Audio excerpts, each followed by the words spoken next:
आरंभी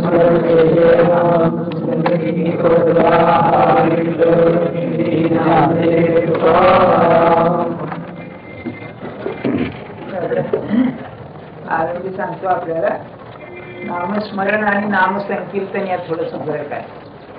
नामस्मरण हे मनुष्य स्वतःशी करतो आणि नामसंकीर्तन म्हणजे अनेक माणसं एके ठिकाणी बसून जेव्हा नाम घेतात त्याला नामसंकीर्तन म्हणतात.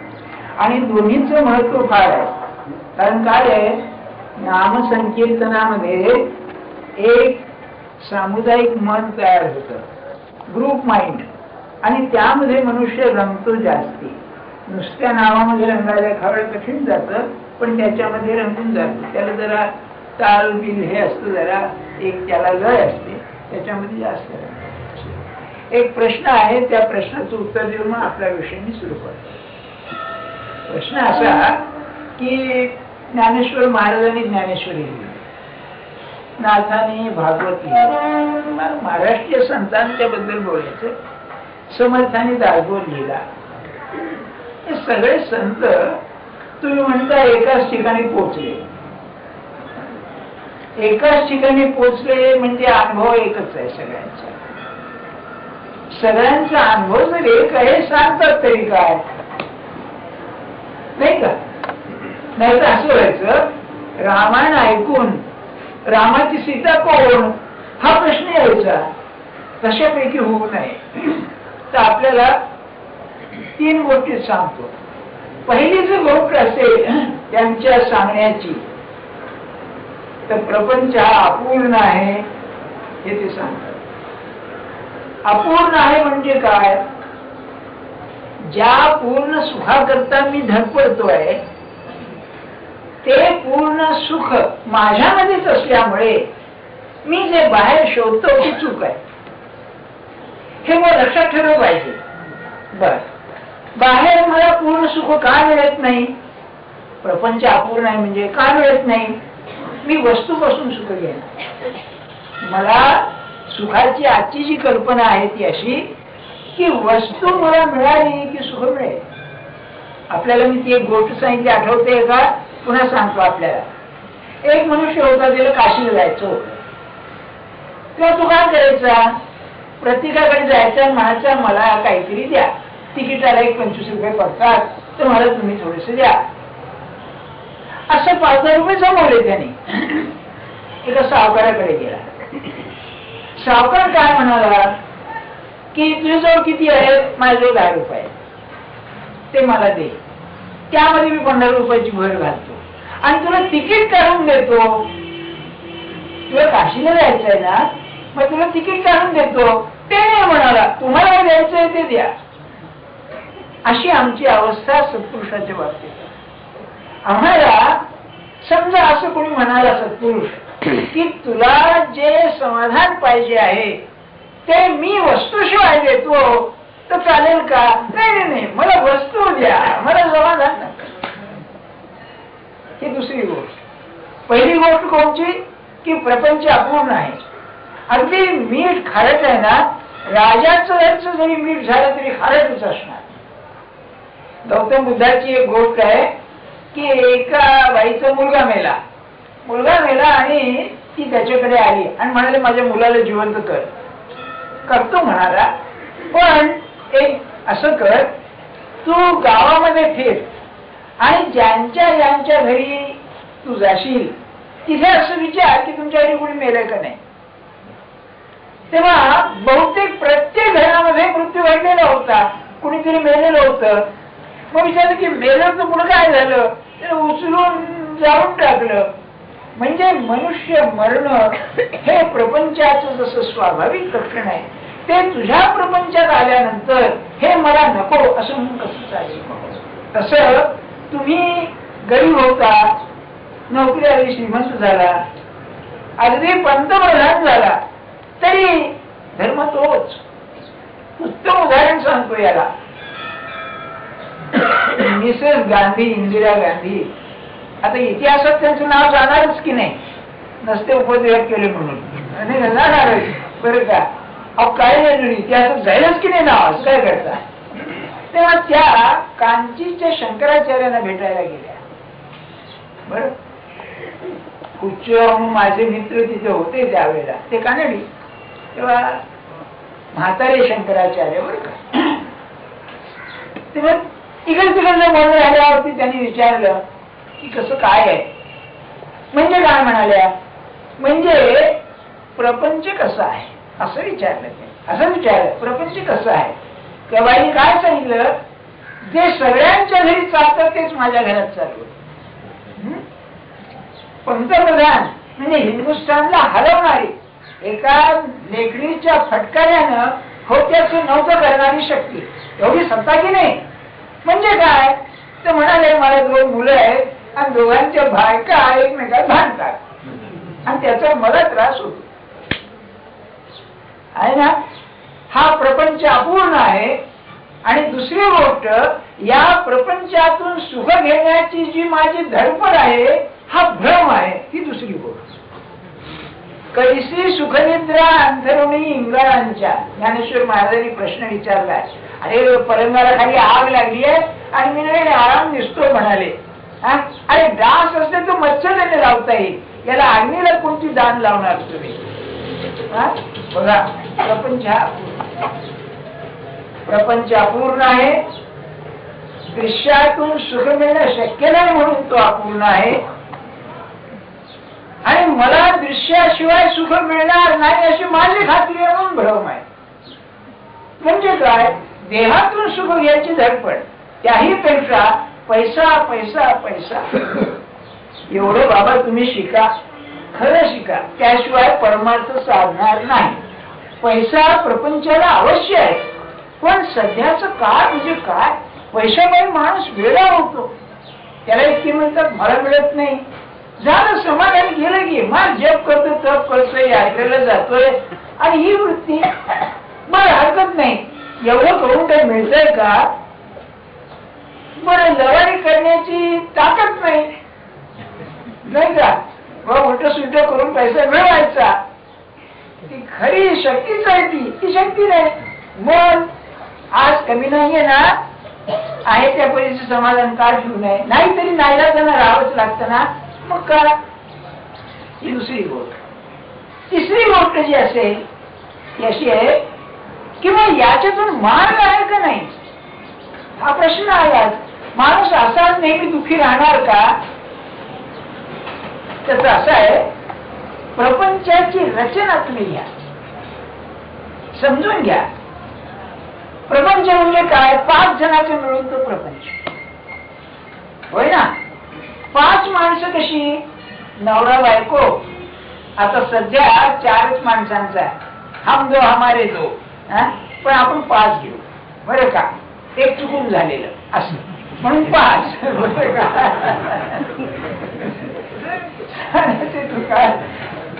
5 माणसं म्हणून प्रपंच. प्रत्येक जण कसा, नवरा बायको पहिले का हो. मी पुरुषांना प्रश्न विचारतो, माझ्या सगळं आपण लग्न केलं काय, परोपकाराकरता केलं. प्रामाणिक राहा स्वतःशी आणि मला सांगा, सांगू नका, स्वतःला सांगा काय बा या मुलीचं लग्न होत नाहीये, काय करावं. बस तिला सुखी करायचंय म्हणून तुम्ही लग्न केलंय का. जो हो म्हणाला तर लबाड असा, नाही ते वेडे असा. अरे मला सुख लागेल म्हणूनच तुम्ही लग्न केलंय. ही मुलगी केली असताना माझा प्रपंच सुखाचा होईल म्हणून तुम्ही लग्न केलेलं आहे, म्हणजे स्वार्थानच केलं ना. मुलींना विचारा काय करावं, ब्रह्मचारी आहे, त्याला कुणीच मुलगी देत नाही, चला आपण मुलगी त्याची बायको होऊ म्हणून तुम्ही लग्न केलंय का. नाही, त्याच्यात फेडूला असलं तर बोलूच नका. बस म्हणजे मुळात स्वार्थच. अरे जिथे मुळात तर स्वार्थ आहे तिथे तुमचे पोट्टे जन्माला आल्यानंतर ते तुमच्याकरता करतील, काय गोष्ट आहे,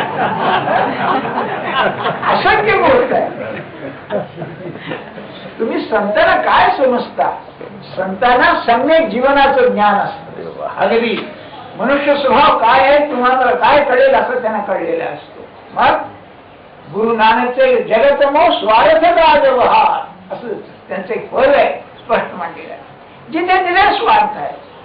स्वार्थ म्हणजे महाराज उदाहरण द्यायचे, लहान मूल आहे आणि त्याच्या नाकावर माशी बसली तर आईला बोलायच नाही माशी काढ म्हणून, आपल्या हाताने नाही काढत ते. म्हणजे माझ्या सुखाच्या जे आड येतं ते मी आड येऊ देत नाही, इतका स्वार्थानं भरलेला आहे प्रपंच. बरं, नवरा बायकोत मतभेद का होतो? माझी इच्छा, मला असं करायचं तसं करायचंय, हा नाही म्हणलं की तिचं डोकं फिरलं, त्याची इच्छा ही नाही म्हणलं की त्याचं डोकं फिरलं, नाही का? शेवटी प्रपंचामध्ये ऍडजस्टमेंटच आहे ना, इंग्रजी शब्द वापरायचा म्हणजे. अहो काय आहे, दोन लाकडच जुळवायची असली तर तुम्ही काय करता, याचा छकला काढता त्याचा छकला काढता जुळवताना. तसं मी माझा स्वार्थ सोडला, बायकोने आपला स्वार्थ सोडला तरच प्रपंच चालतो. सुखाचं होत नाही कारण आपणच आहे, पण चालतो, नाही तर शक्यच नाही. मग तिथे तारतम्य वापरायचं की मी माझं किती सोडावं. बाई जास्त सोडते पुरुषापेक्षा. पुरुष म्हणजे नागोबासारखा आहे, दूध पिऊन पुन्हा फस करतो. लक्षात ठेवा तुम्ही, नवरेपणा काही आवड चीज आहे. भगवंतांनी काय निर्माण केलंय बघा. अहो हे सिंह असतात ना, सिंह, ते काय गंमत आहे, तुम्ही फोटो पाहाल त्यांच्या याच्या प्राणीशास्त्रामध्ये की एक सावज मारलं तर त्याचं कुटुंब बाजूला बसलेलं असतं, म्हणजे त्याची पिल्लं आणि सिंहीण. तर ते हा पहिल्यांदा पोटभर खातो आणि मग ते खातो, असा नवरा आहे. आणि ही प्राणीशास्त्रापासून परत परत चालत आलेली आहे. माझं आधी होऊ दे नीट, मग तुझं पाहू. बरं का, सांगण्याचा हेतू काय आपल्याला की याच्यामधून मार्ग आहे का नेमक आहे. तो मार्ग कोणचा की प्रपंचात मला सुख लागत नाही, पूर्ण होत नाही दिसतं ना, मग मी काय करायला पाहिजे. जे पूर्ण सुखाचा अनुभव घेतलेला आहे ज्यांनी, ते ज्या मार्गाने गेले त्या मार्गाने मी जायला पाहिजे, ही तिसरी गोष्ट आहे. आणि तो मार्ग खात्रीचा आहे, तो मार्ग नुसत्या तर्काचा नाही की आम्ही सुखा म्हणे माझा अनुभव आहे अंगे आणि त्या लोकांशी काय सांगू.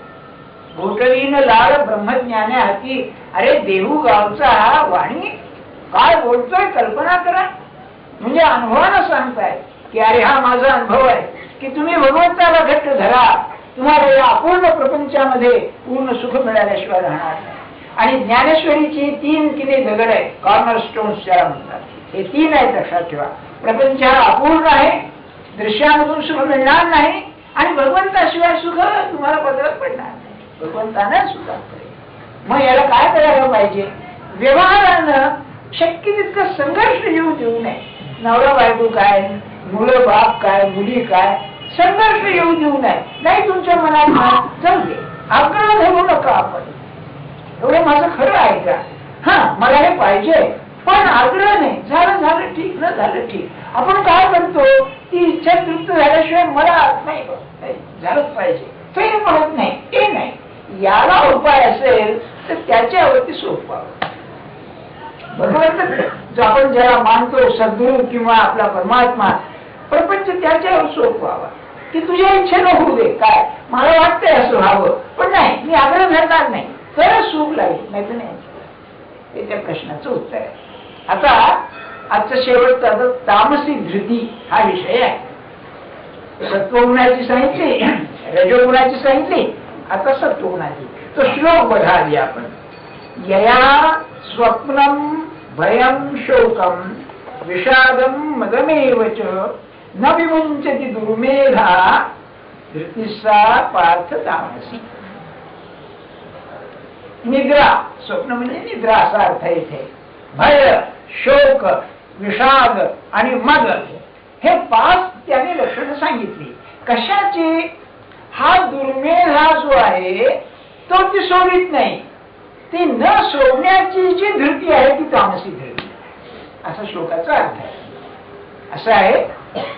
ग्रंथ लावण्याची एक पद्धत अशी आहे बरं का, की ग्रंथामध्ये जे शब्द येतात ते शब्द बरोबर कोणत्या अर्थानं वापरले आहेत याचं विवरण करतो. एक शब्द अनेक ठिकाणी येतो तेव्हा तो कोणत्या अर्थाने आलेला आहे याचा विचार करणं आणि मग त्या ग्रंथकाराला काय सांगायचंय याचा निर्णय करणं आहे.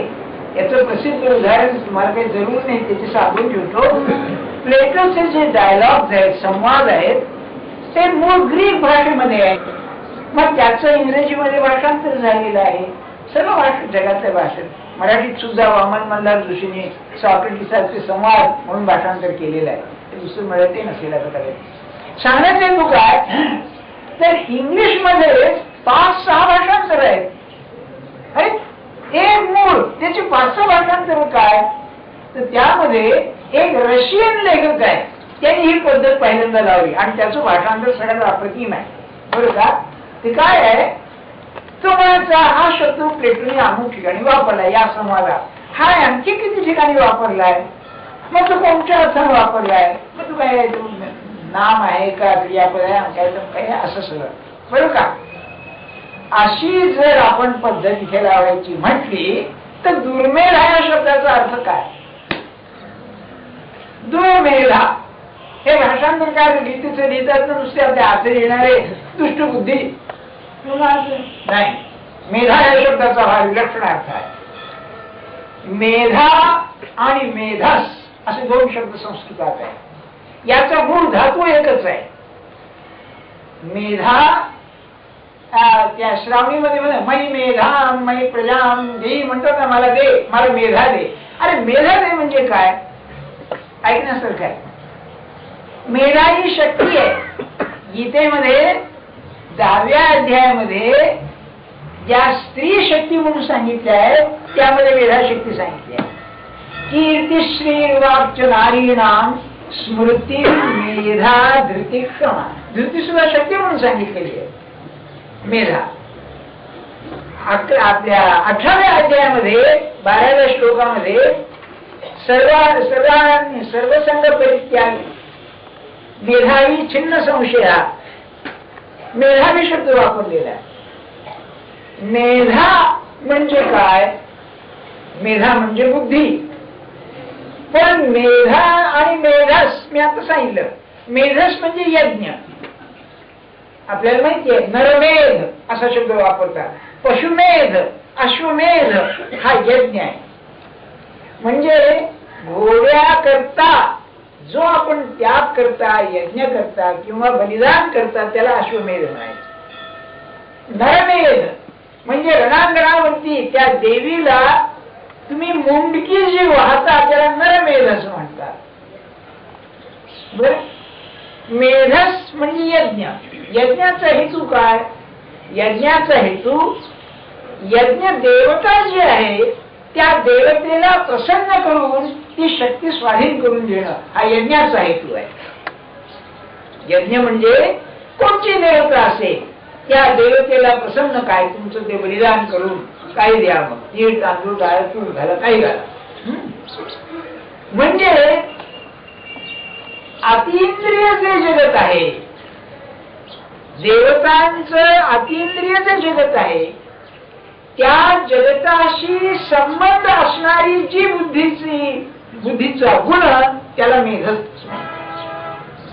मेधा काय, अतींद्रिय जे आहे त्या अतींद्रियाला स्पर्श करण्याची शक्ती ज्या बुद्धीच आहे ती मेधा. व्यासाने महाभारतामध्ये कलियुगाचं वर्णन करताना कलियुगातली माणसं अल्पमेधस आहे असं म्हटलेलं आहे. म्हणजे भोगवादाकडे जास्त लक्ष आहे. इंद्रियाच्या पलीकडे असणारं जे जगत आहे, सूक्ष्म जगत, इकडे समजलं नाही. हे जरा लेक्चर सारखं होत आहे थोडस, पण आपण समजून घ्या. तर दुर्मेध हा याचा अर्थ काय की सूक्ष्माशी ज्या बुद्धीचा स्पर्श नाही ती दुर्मेधा म्हणजे भोगवाद.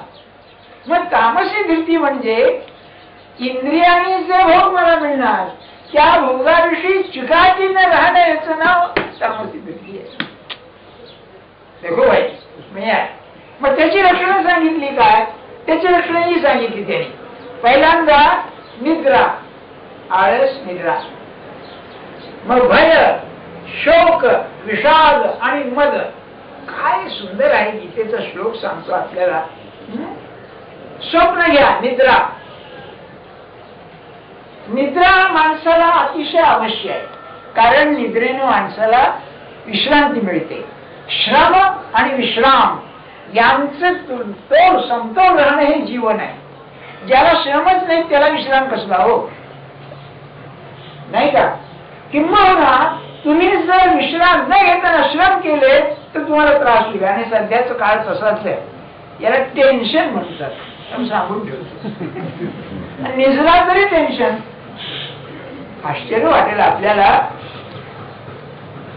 न्यूयॉर्क स्टेटचा ऍडव्होकेट जनरल, बरं का, ऍडव्होकेट जनरल म्हणजे वकील मोठा, त्याला झोप गेली त्याची. मला हे एक युरोपियन अमेरिकन डॉक्टर माझ्याकडे 2-4 वेळा आला, ॲलन रोलंड म्हणून.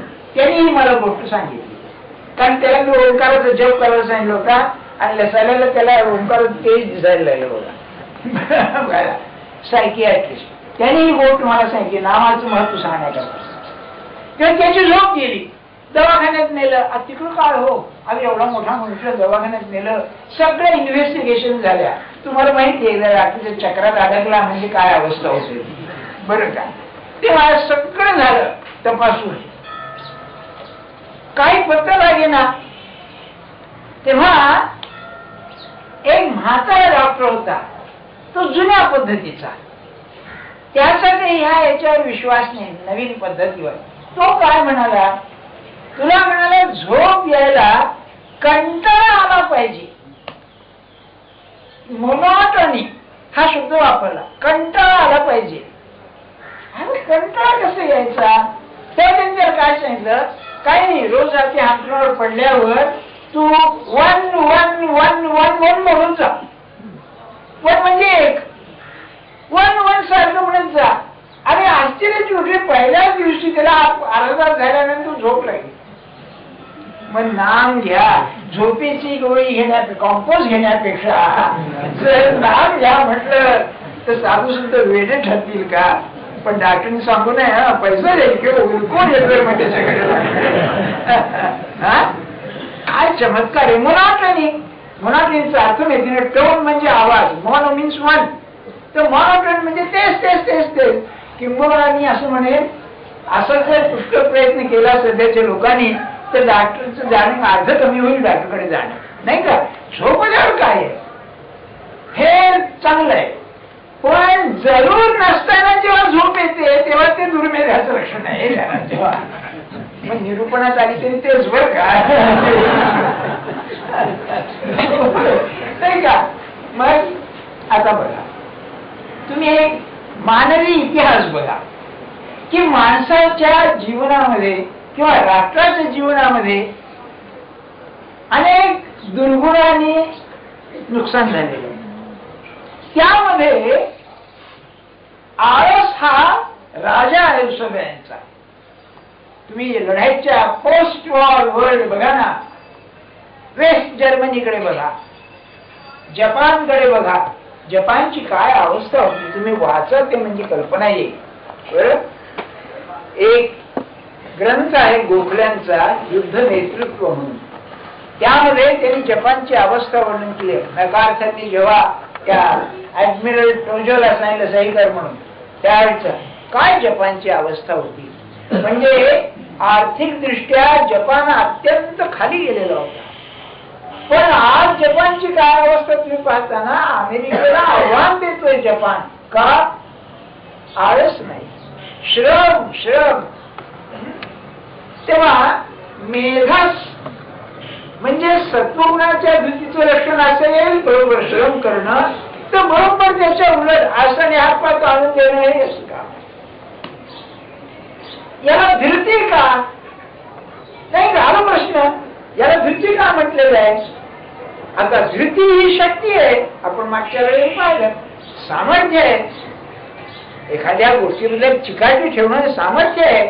मी तुम्हाला नेहमी सांगतो ना की भगवंताचा मार्ग आणि कलेचा मार्ग, विशेषतः संगीत, या दोन्हीला भयंकर चिकाटी लागते. बुवा काय असेल, अहो हे टेम्यांच्या माझा संगीत व्यासंग याच्यामध्ये त्यांनी लिहिलंय की ते एकदा बालगंधर्वाच्या नाटकाला गेले, तेव्हा रात्री 9 वाजता गेले. 9 वाजता कसं 9 नाटक सुरू होऊन गेले. तर ते आलादिया खानच्या घरावरून जायचं असे, त्यांच्या घरावरून रस्ता, तेव्हा ते एक ताण घोटीत होते. आलादिया जाताना रात्री 3 वाजता परत आले तर मला 30 ताण घोटत होते.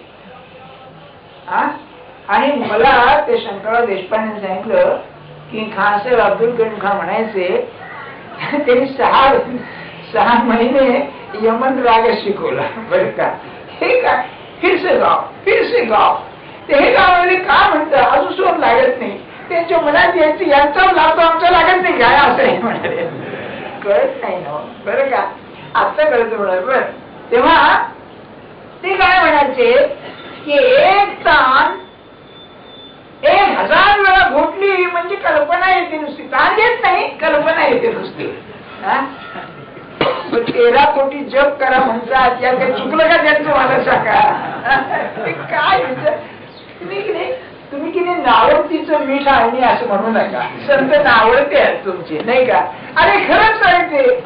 आणि मी आता मला कोणाला विचारलं काय बाबा बिल झाला किती वर्ष लागली, 16 वर्ष, आणि 1 महिना नाम घेणार हो का अनुभव येत नाही म्हणणार, याला काय अर्थ आहे का. नाही कसं काय तुमचं लॉजिक आहे. लॉजिक नाहीच आहे, सगळे उलट कोबडीच आहे सगळी. सांगण्यात हेतू काय आपल्याला. मग धृती तुम्ही जी म्हणता ती तामसी आणि सात्विक मध्ये फरक काय, तर सात्विक शक्ती जी आहे ही होकारात्मक आहे, पॉझिटिव्ह आहे, आणि ही निगेटिव्ह आहे. बर शक्तीचे आपल्याकडे फार सुंदर कल्पना आहे, पौराणिक कल्पना. ते काय म्हणाले, हे जग निर्माण करायला त्रिमूर्तीने केलं. ब्रह्मा विष्णू आणि महेश त्रिमूर्तीने केलं.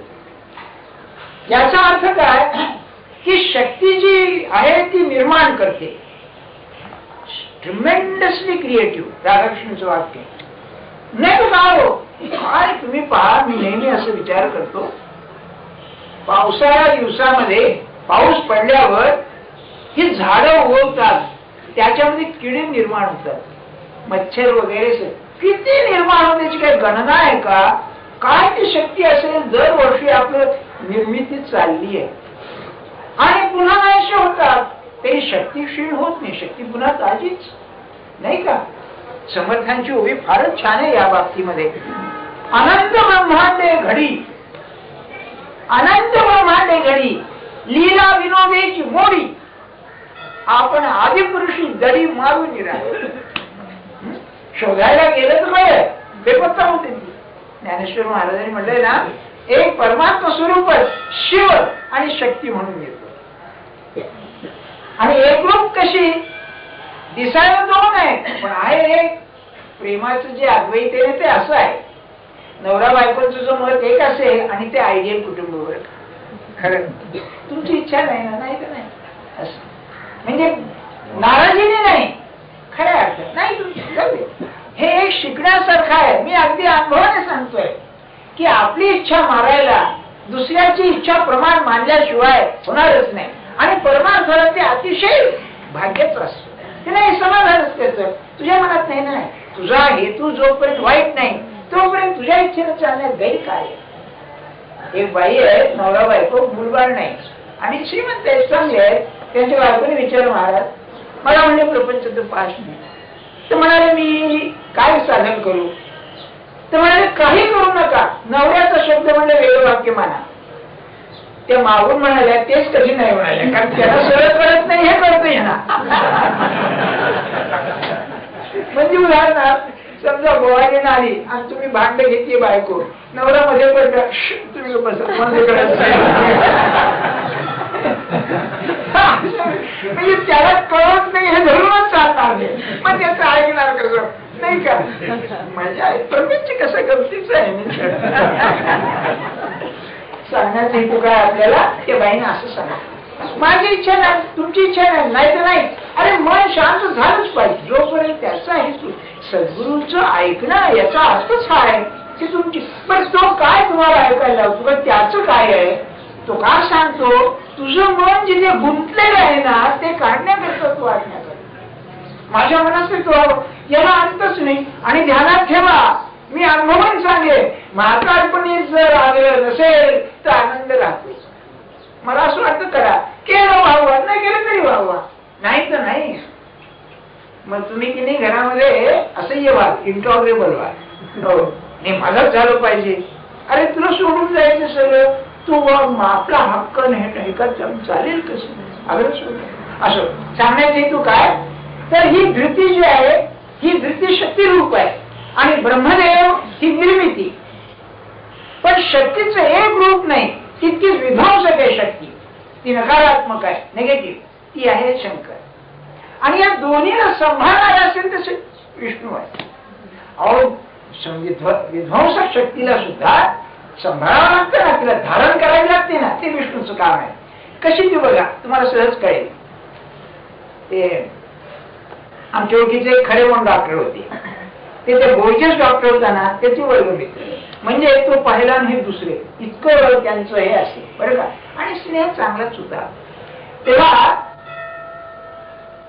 त्याला कॅन्सर झाला आतड्याचा. तो कॅन्सरचा ऑपरेशन करणारा एक्सपर्ट, त्याला पद्मश्री पदवी दिली त्याला. तेव्हा डॉक्टरने त्याला विचारलं की अरे तुझा हा वाढतोय कसा, तू स्वतः डॉक्टर तुझा वाढतोय कसा, काय सांगितलं त्याने.